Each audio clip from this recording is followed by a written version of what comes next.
Hello class and welcome! Oh, and what a glorious welcome it is to Dark Souls 2. Now, the Dark Souls, as you may know, was the first video game I reviewed on this channel, and the audio quality wasn't great. I'll put it that way. But now I have a new mic and a new game, and everything will be great and awesome and happy. Okay. I'll be doing this in basically the same format. I'll do everything I know where it is, which is mostly everything because I referenced the wiki. I'm not ashamed to say it because there are a lot of things that people don't actually realize are there in this game. First off, let's begin with a new game, and startlingly enough, it does not start you off in character creation. It starts you off with a cutscene. Perhaps you've seen it. Maybe in a dream. I'll try to be a bit quieter for this bit. Murky, forgotten land.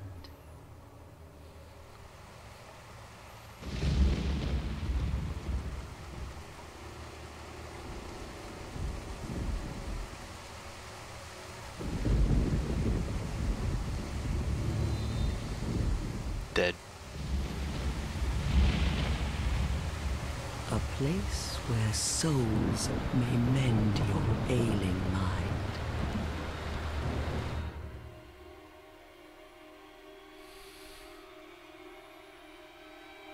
You will lose everything. Once branded. The symbol of the curse. An augur of darkness. Your past, your future, your very light. Ugh, that's creepy. None will have meaning, and you won't even care. By then, you'll be something other than human. A thing that feeds on souls, a hollow.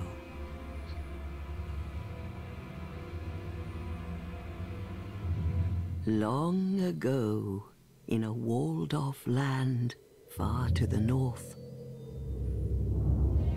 a great king built a great kingdom. I believe they called it Drang Lake. Perhaps you're familiar. No, how could you be?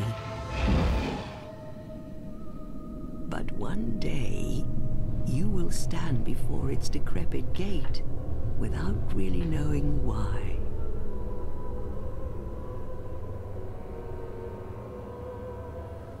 Fade out. And that's our character. As you can see, they're wearing very concealing robes until we get to character creation.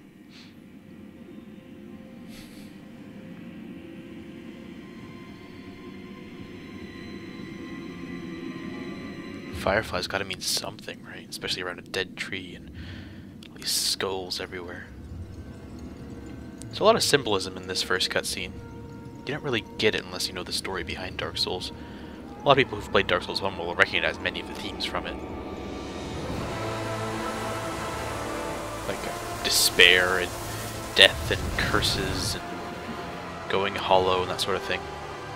But this game has a few more interesting things, like, well, we're here, but we don't really know why, or do we?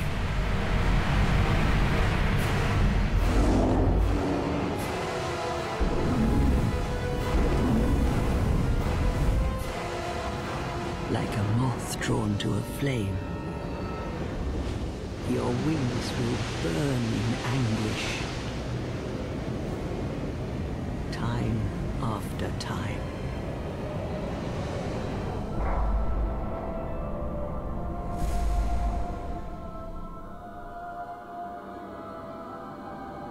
For that is your fate. The fate of the cursed. And down to Drang Lake.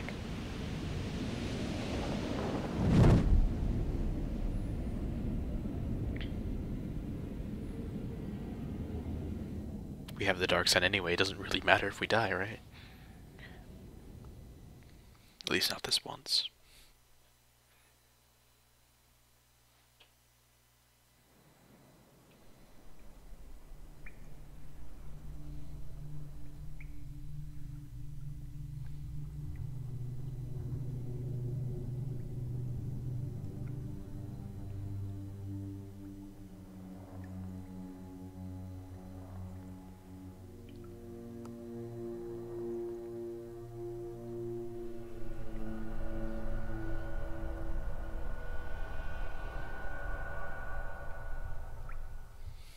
Oh hey look, the way we're supposed to go.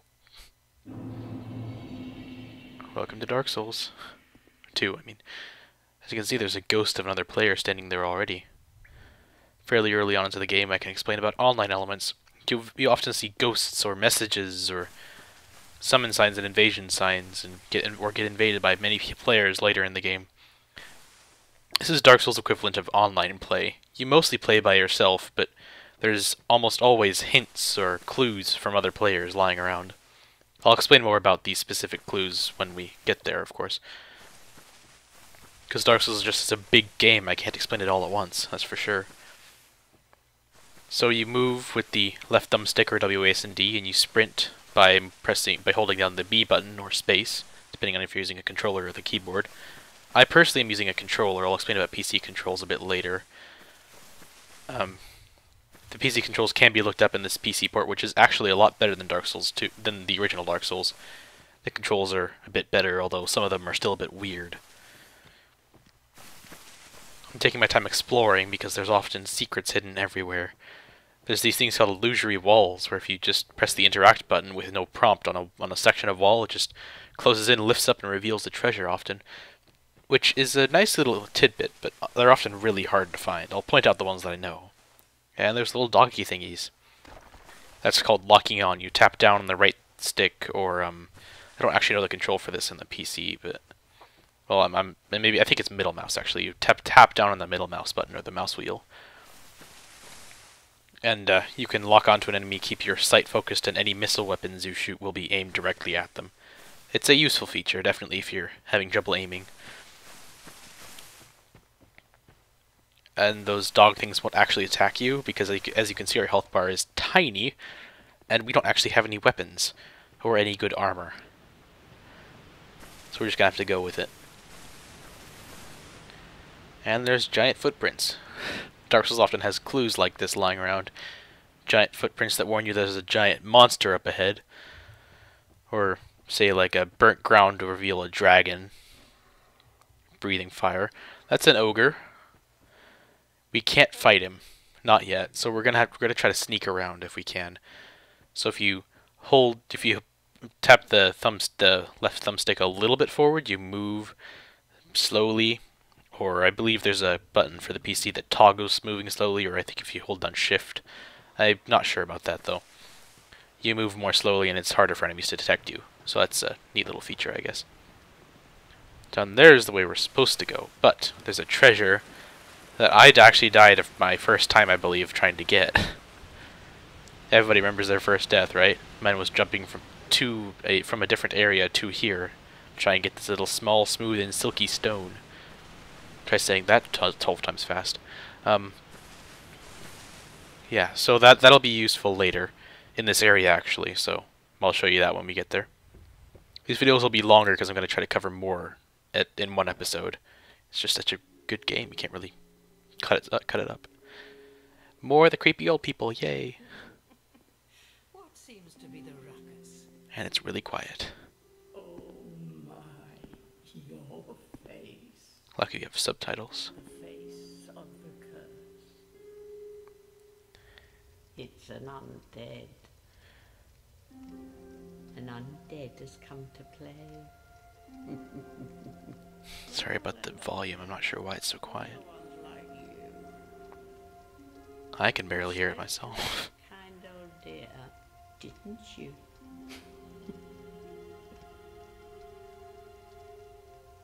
You're finished.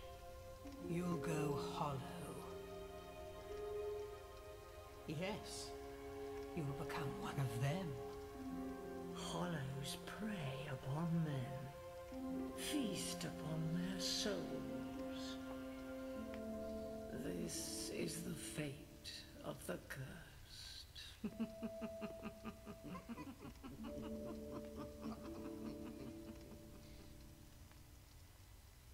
What is your name? And her name giving, okay. I can't actually think of a good name for this character because the name of your character is what shows up when people try to summon you now, or people invade your world. The name of your character is what shows up rather than the name of your account. So we're gonna have to try and name it something like odd, like an actual name, but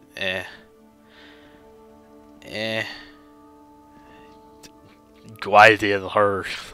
I have no idea what Pasney was thinking when he filmed this.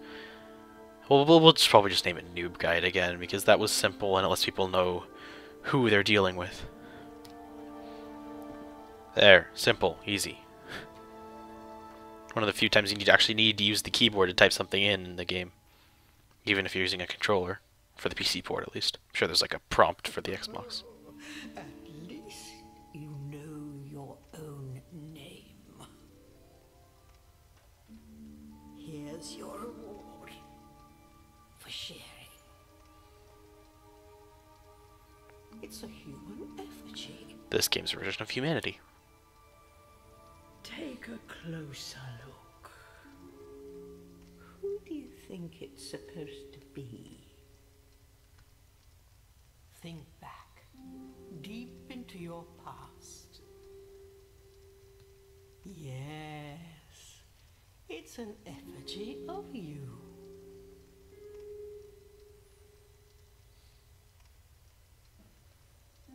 Enter character creation. First things first, let's get on some clothes. Let's explain the classes while we're at it. The warrior, basic warrior, starts with a shield and a broken straight sword, which is a decent weapon. The knight has no shield, but tons of armor, and a fairly large weapon. Also a lot of strength and that sort of thing. Strength, vigor, which is your health, and vitality, which is your equip load. The swordsman, my personal favorite, dual wields a scimitar and a short sword, which is good for if you want like 2 different movesets available to you. The bandit is the best all-around fighter, has arrows already and an axe, but has literally 1 intelligence. The cleric starts with a chest piece that's one of the best in the game, but that's his only armor, and he has to do two-handed mace for it to work properly. The deprived literally has nothing, so don't be the deprived. The explorer is one of my other favorites. Isn't a very good fighter, considering he only starts with a dagger, but the hat gives him item discovery, and it starts with a whole bunch of weird items he can use to boost his abilities, including the Pharos' Lockstone, which is really, really good, especially early on. As you to unlock a certain gate that gets you a nice ring and a very powerful upgrade material. We'll probably be playing the knight. The sorcerer starts with soul arrows, which is basically rechargeable ammo. It's pretty good. It's actually really good in my opinion, but well, since I'm playing as a noob character, I'm gonna try to pick the tankiest character, so that even if you mess up, it'll be hard. You won't take much damage, so you can get back up easily. Let's take a look at these gifts. The life ring, which doesn't lie to you this time, it actually just increases your life a little bit. You can start with a human effigy, which reverses the hollowing process, which is basically lowering your max health every time you die, which is kind of annoying. Healing wares, which lets you heal. Homeward bones, which return you to your last bonfire you rested at. Bonfire ascetics, or whatever, which makes the game harder, but also respawns all the enemies in case you like want to grind on them, or in case you want to grind up an item they drop or something. Petrified something, which is a really good trading token, like the small, smooth, and silky stone. I usually take this, but I'm probably not going to this time. And as you can see, it's really hard to tell whether a character is male or female. And, well, personally, I kind of like the... I don't really know, but... Yeah, probably just going to pick the female one, because I can make a female I can make a girl that looks a little better, in my opinion. I mean, I could just slap a beard on a guy, but meh. Anyway, this is the one I usually pick, the top heavy on the bottom right, which basically just gives you a bigger head. That I don't really know why, but meh. Yeah, you can pick the buff or not buff look, but since you're going to be covered with armor most of the time, it doesn't really matter. Everything you do here really doesn't matter too much, except the class and gift sort of thing, but even that only matters in the beginning.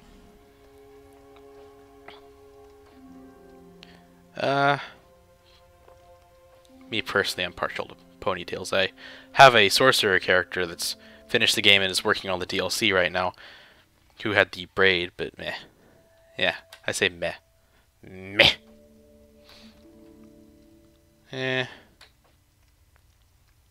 That one.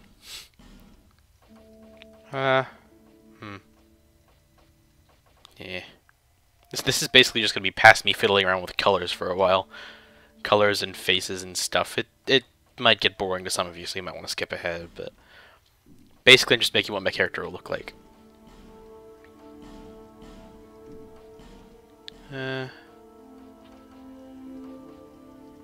Blue. Or green. Bright, vibrant green. Now here's the fun part. Here's something you don't get in Dark Souls 1 is a tattoo. You can put pretty much anywhere on your character's face, and later it's in the advanced settings. You can move it around and change the color and size and position and that sort of thing. There's a whole lot of different tattoo designs. We're gonna go with the bird. Gonna make it, I think green. Then make it opaque. Ding! You can definitely tell it's there. Now let's take a look at some of the more advanced options, like the age slider, which doesn't do much. The hormones, not sure what that does. Rounds out the face apparently if you move it to feminine. No thanks. Let's leave it over here. You can change the form emphasis, which is my personal favorite setting to mess around with.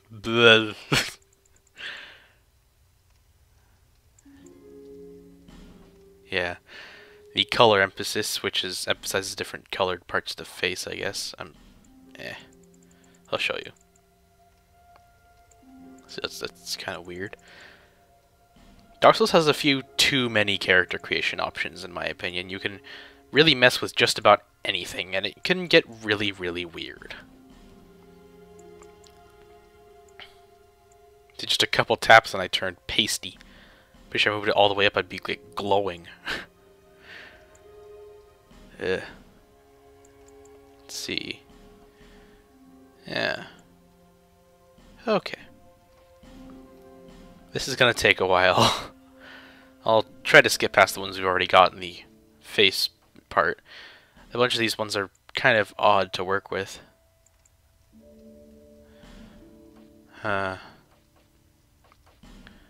I'll spend a very, very long time here, so I suggest if you don't want to see me fiddling with someone's face, then you can kind of just skip over to like later in the episode. You should be able to like go along the bottom and tell when it's over, but you can just skip through if you can't.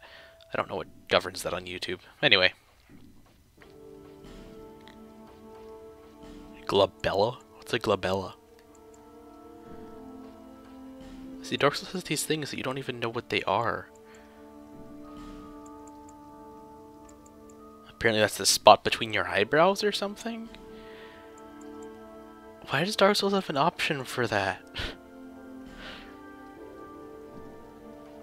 You really can make your very own character. There's nothing you can't do with this face in Dark Souls. There really isn't.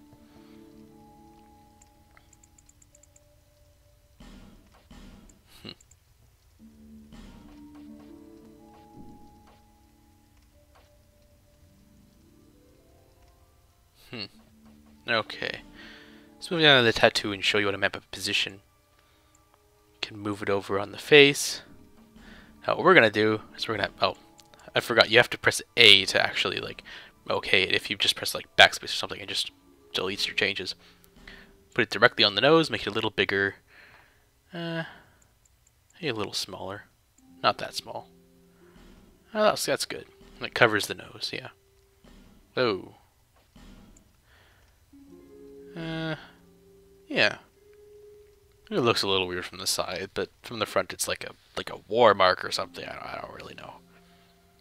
Just an odd little thing you can add to your character. It won't matter much because we're gonna have a helmet for most of the game.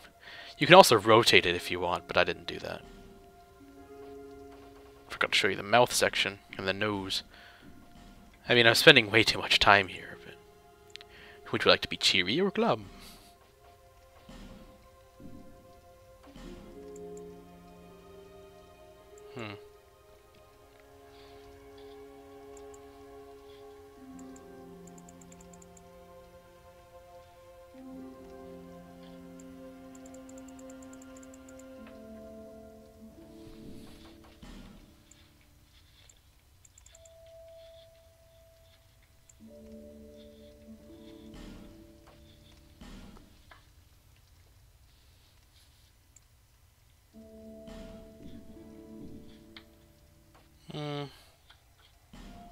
Let's change that.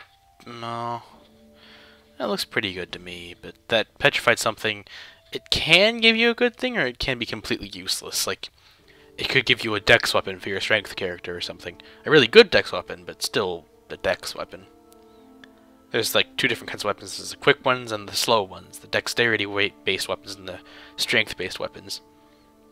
There's a middle ground, because there's a lot of weapons in Dark Souls, but, well, it can kind of go either way. You get like a Demon's Great Hammer or something that takes 50 faith to use, 50 strength to use. Might as well just go with the Healing Wares, which is a bunch of useful items for healing yourself, which you're going to need early on. For the same reason, to break the curse. You're no different, I should think. Doesn't stand a chance. Well, you never know.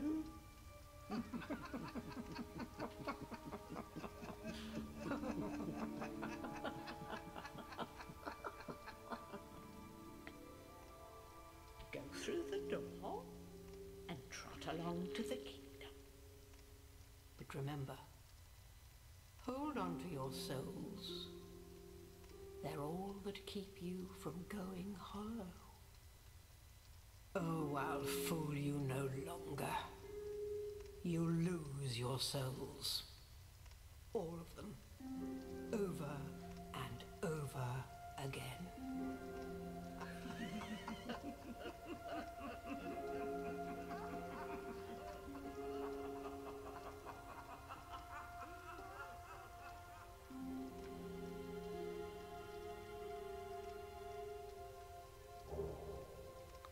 Oh, and I pre-ordered the game because I am just obsessed like that, so I get all of these things. And I got the DLC too, so I get the Dragon Talon. Yay! This item lets you access the first DLC. So, let's take a look at these items then, shall we? We have new armor, as you can see. We can also equip the old armor that we had, but it is literally the worst armor in the game. Like, there is no reason to wear it, ever. So we're just going to stick with the Falconer armor. And we're going to keep our weight down a little bit, so we'll stay away from wearing the worst armor in the game. Now, as you can see, we have a whole bunch of shields that I can equip. These help for guarding it against attacks. Aside from the rolling mechanic, which is just tapping the sprint button. We'll use this shield because it's the best one we can use right now. I often find it to be like the most well-rounded, but it's not the greatest shield because it has spikes on it. We'll stick with it. As you can see, we can guard against attacks. We can also parry, which if you time it perfectly, like literally on the dot, you can get a critical attack when you hit someone, like so. These are the light and heavy attacks for both hands. On the mouse, you use it by left-clicking and double-clicking. With the controller, you use the triggers and the bumpers. You can also two-hand a weapon by pressing the Y button, or I'm not actually sure they're the control on the PC, but, well, I guess we'll figure it out. When you two-hand a weapon, you get a slightly new moveset, and you can guard and block with it. You can also two-hand the weapon in your right and your left hand by holding down the button, which is pretty useful, because in Dark Souls 1, you can only one-hand one of your weapons. Two-hand one of your weapons, which is, yeah. Another bonus advantage for two-handing a weapon comes with reducing the strength requirement. So, like if you have a giant greatsword, two-handing it is easier than one-handing it if you have a low strength. This is a chest. You can pick it up and loot things from it, like this human effigy, which, as I said earlier, like there's also jump attacks, which is tapping forward and attack, and the heavy attack, and guard breaks, which replace kicks, which is tap forward and light attack at the same time. So that's pretty nice. When you die, your max health goes down a little bit, and you turn into like a beef jerky zombie, I think some people call it. It's called your hollow state. You can't summon people to help you anymore when you're in that state, and your max health is slowly going down every time you die until you get to half your max health. You can use a human effigy at any point to restore it to max, but I often like to wait until I need it. You must go on a journey without rest. Well, I suppose if you find yourself at an impasse.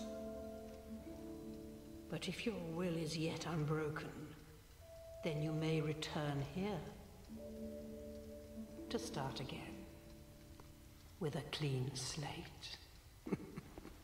There's items in the game called soul vessels, which if you which if you return them to her, she will let you respec all your levels right from the start of the game, which is useful if like you found this new weapon and you don't want to spend like 5 levels upgrading it. Instead, you can move some points over from one stat to another, or you can redo your entire build, which is useful for high-level PvP characters who want to try something else out without playing through the entire game 3,000 times.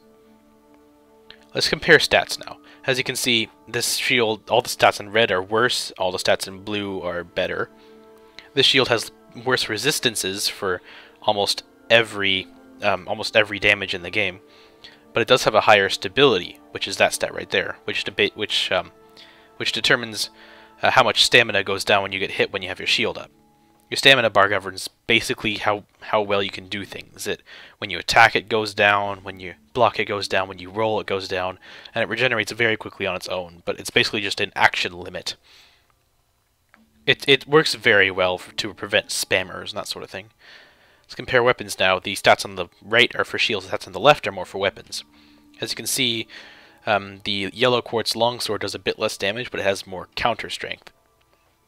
But it also requires more strength to use, which means you need to level up your strength attribute to use it. And it also scales worse with the more strength you have. So like if you have more strength, then it gets more damage. But this weapon adds less damage per each point of strength. The counter damage determines how much damage you do if you attack when someone else is attacking. Poise damage means how much guard breaking ability this weapon has. Like if you hit someone, will they fall over? The weight determines how much load on yourself you're putting, and if you have too much weight you're carrying around on your character, like for combat, then eventually you can barely even move. All weapons also have durability, which you might notice is pretty low. Every time you use the weapon or block with a shield or whatever, it goes down, and when you rest at a bonfire, it restores it to full, unless the weapon breaks. If it breaks, then you need to take it to a blacksmith to repair it before it can restore durability on its own.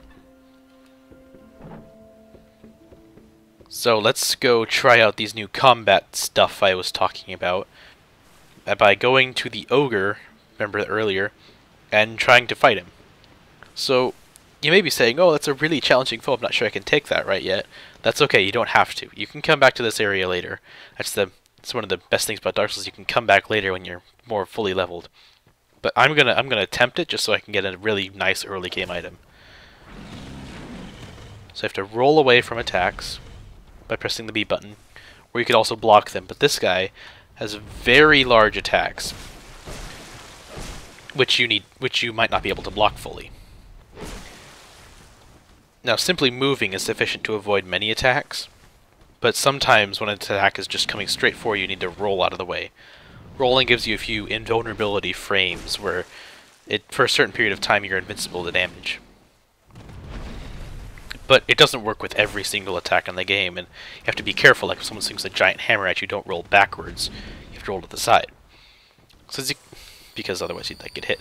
As you can see, we took a little bit of damage from one of his attacks. So we're going to use a life gem by pressing the X button, or I believe it's E on the keyboard, to consume a life gem, which breaks it, and we no longer get it, but we no longer have one, but our health is slowly restored.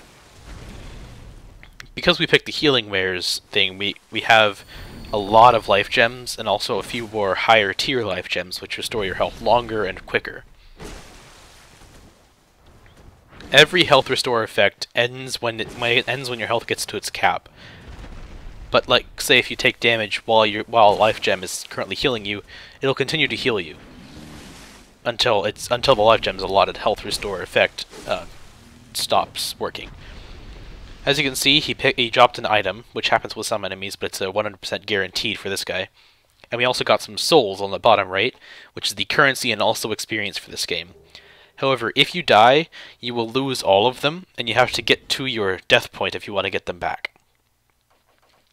If you spend them on something, though, you get to keep that thing. So generally it's a good idea to spend your souls unless you're saving them for a big purchase.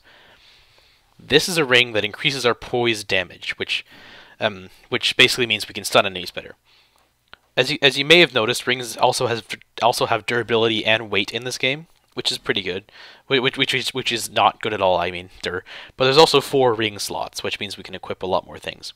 We're going to equip all these life gems in our hotbar, which means we can cycle through them by pressing down on the D-pad, or I believe it's down the down arrow key. And poison moss is good for later when there's poison, when there's actually poison. Dark sign is basically just killing yourself. The rusted coin temporarily boosts your item finding abilities. For like, if you kill an enemy and the rusted coin is active, you have a chance to, they have greater chance to drop an item. The black separation crystal is used to send NPC or player phantoms back to their worlds. Like if you summon someone for co-op, but they're like AFK or something, away from keyboard, not there. The bone of order, which is when you quit, this is consumed and there's no bad penalties. But if you don't have a bone of order and you quit, or your game crashes or something, then you start taking penalties for online play, I believe. It may be like you get invaded by some people or something, I don't know for sure. But yeah, there actually is a penalty for quitting when someone invades you, which is pretty good, I think. But it's also bad for new players because it means there's no easy way out of fighting an invader. That's basically another player who invades your world and is trying to kill you to get your souls.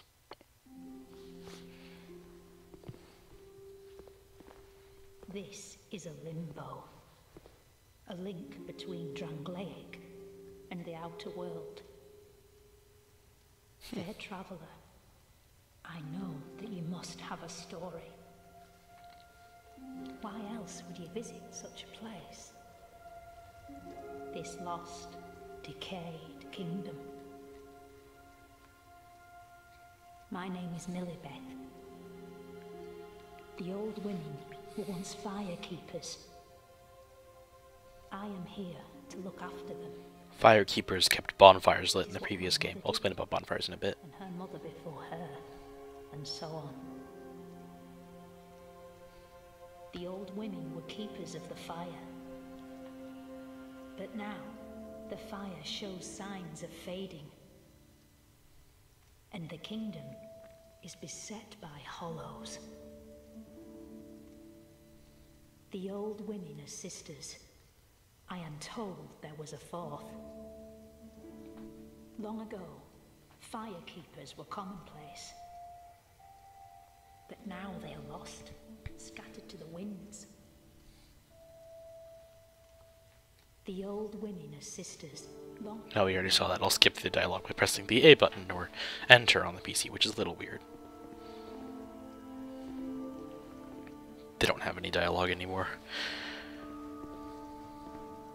Let's go through the door and open out to a unlit bonfire and also this cart, which, if I hit it enough, is hiding an item behind it. Let's go and pick it up.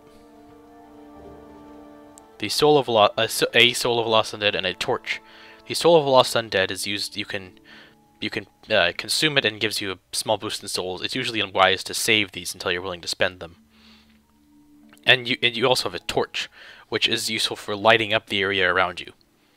You can light them on bonfires or later in the game with flame butterflies. Now that we're resting at a bonfire, the enemies are all reset, and our Estus, which we'll get later, and our weapons are fully repaired. We can burn some items like human effigies, which makes invaders not invade you. You also have an item box right from the start, so you can sort your inventory out a little bit, store items that you don't want, store items into it that you don't want, like, with you. And you can also travel to other bonfires right from the start. Unfortunately, we do not have any bonfires unlocked yet, so we can't travel to them. If you press the Y button when you're standing right next to a bonfire, you can light a torch. Each torch item you collect gives you 5 minutes of torch time, and it lights up the area around you very effectively, but it also casts wild, flickering shadows, which is bad for my graphics card. Meh. So we're just going to go without it, especially because it frees up one of our hands so we can use a shield. So this is the Things Betwixt tutorial.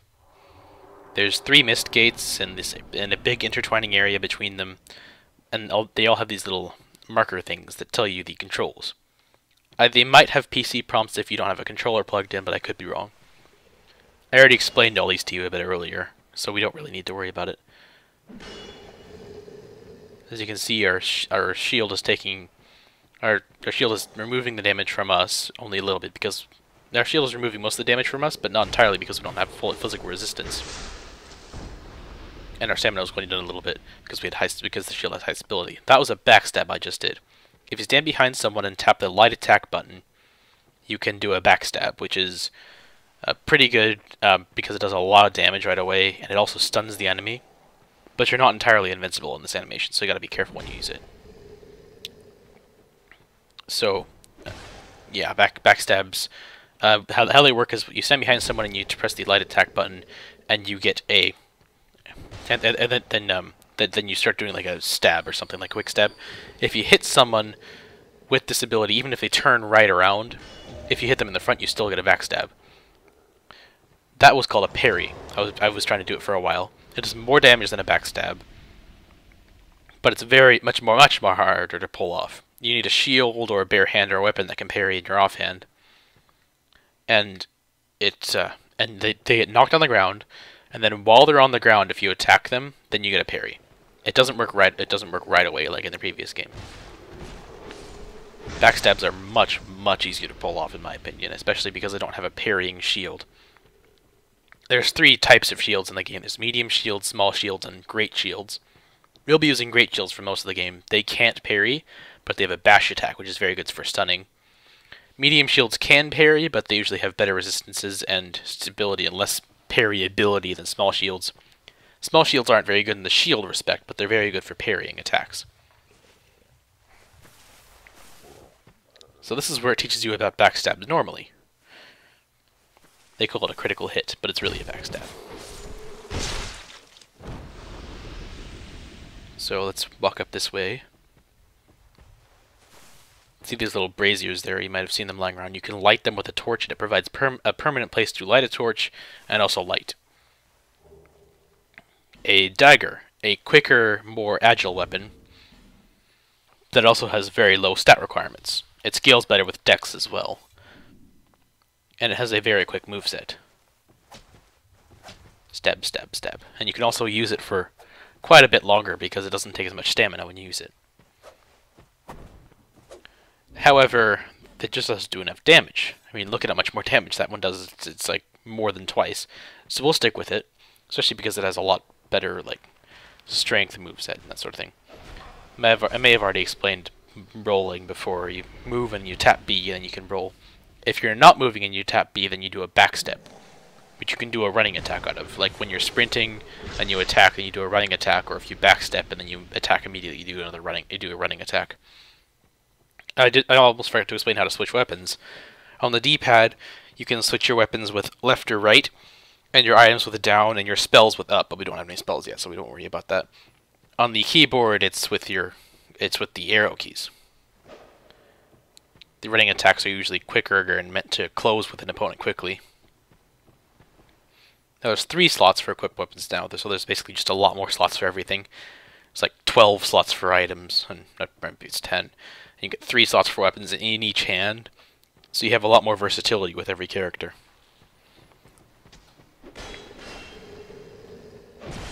Stab, stab. Usually it's wise to let enemies hit your shield first, and then you can attack them while they're like recovering their stamina. However, sometimes because you just have so much armor, it doesn't really matter when you attack. You just attack them and you don't really care. Because high armor gives you high poise, and high poise means you can attack while the enemy's attacking and it won't even matter because they won't interrupt you with theirs. However, with some enemies like bosses, it doesn't matter how much poise you have because they kind of just smash you into the ground.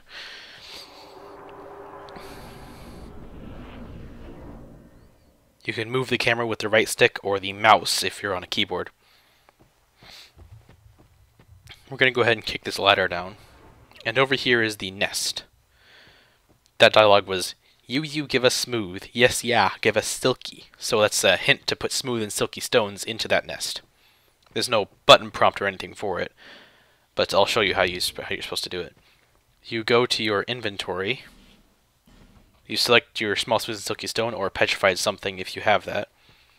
Press A on it, go down to the leave option, and leave it in the nest. Then immediately you'll get this dialogue. So nice, so smooth. Yeah, silky smooth. And they'll trade it out for a different item. In this case, we got another life gem. As the tier of the item goes up, so too does your, as the tier of the small, smooth, and silky stone, or the smooth and silky stone, to petrify something in that order, as you get higher and higher with that, then you can get better and better items. Like with the petrified something, you can get super powered weapons and that sort of thing.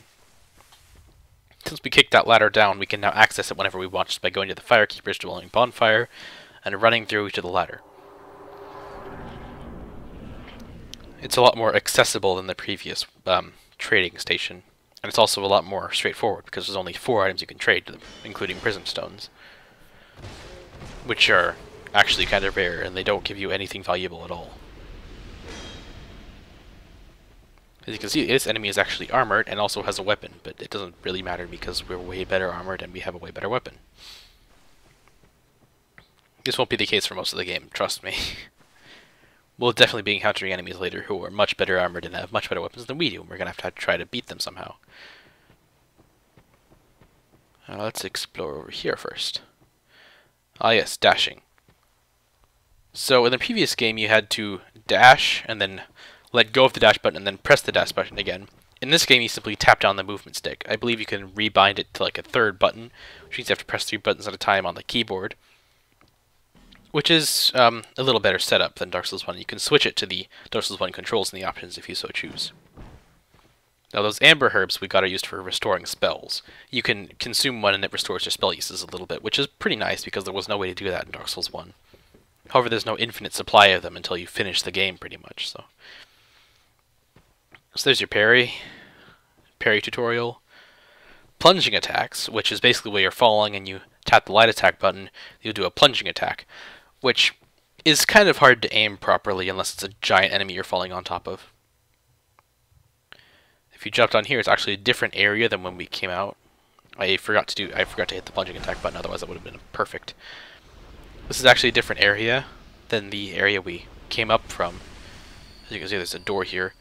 I believe it's just a floor higher. There might be a hole around here somewhere you can fall through to get back, but I don't think so.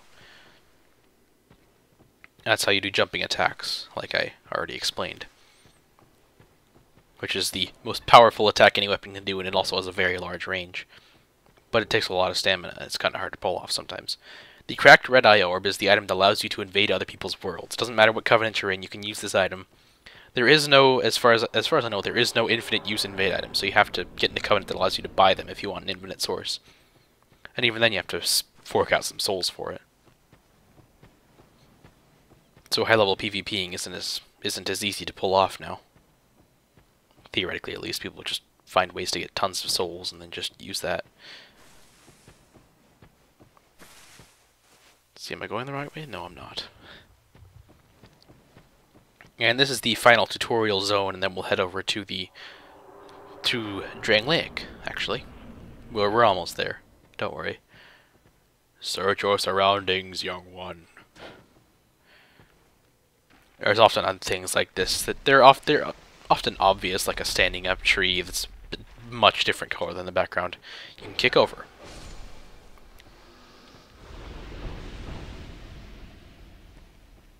So if we look down this hole, you can see very, very dimly. Actually, you can't see it all.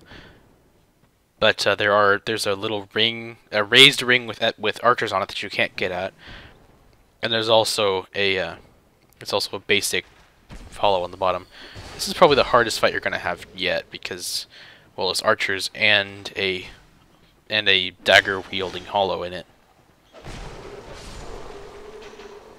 So we kill him. The archer's still shooting at us. We can climb up the ladder if we so choose. There's no way out down here, so obviously we have to go up.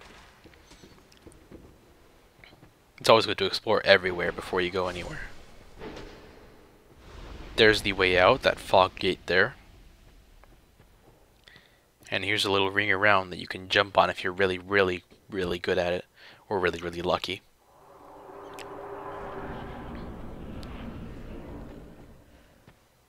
Here we are. Here's another hollow. Up this way is a tree we can knock down. How about that?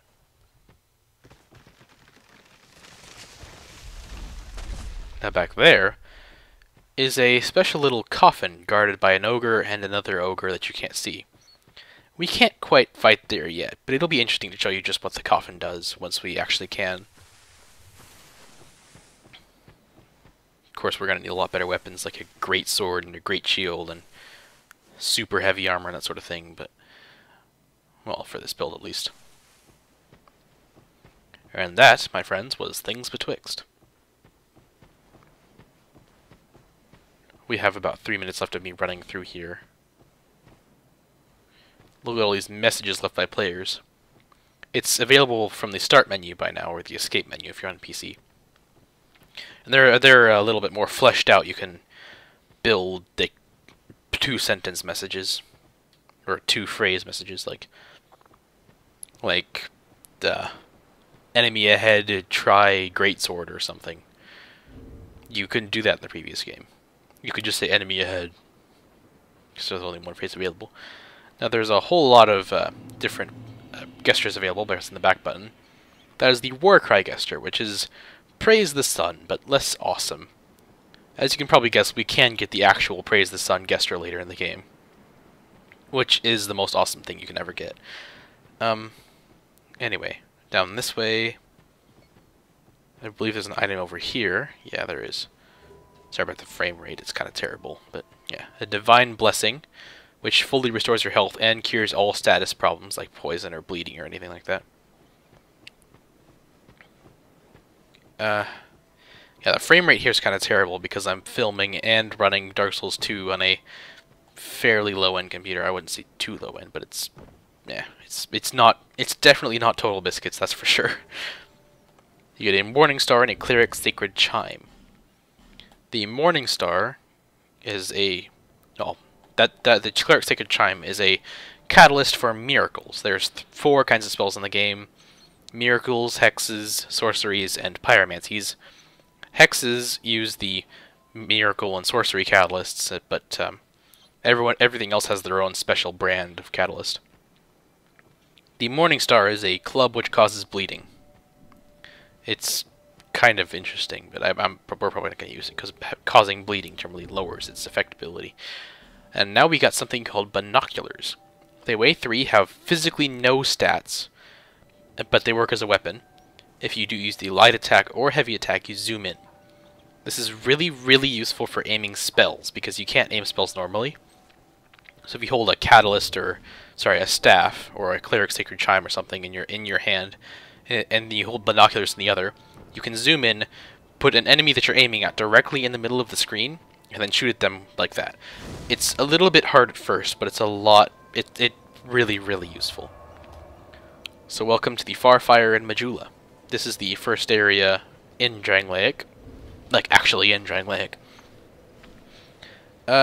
I'll call this that for this episode. We'll explore Majula and head into the first area in the next one. Class is dismissed.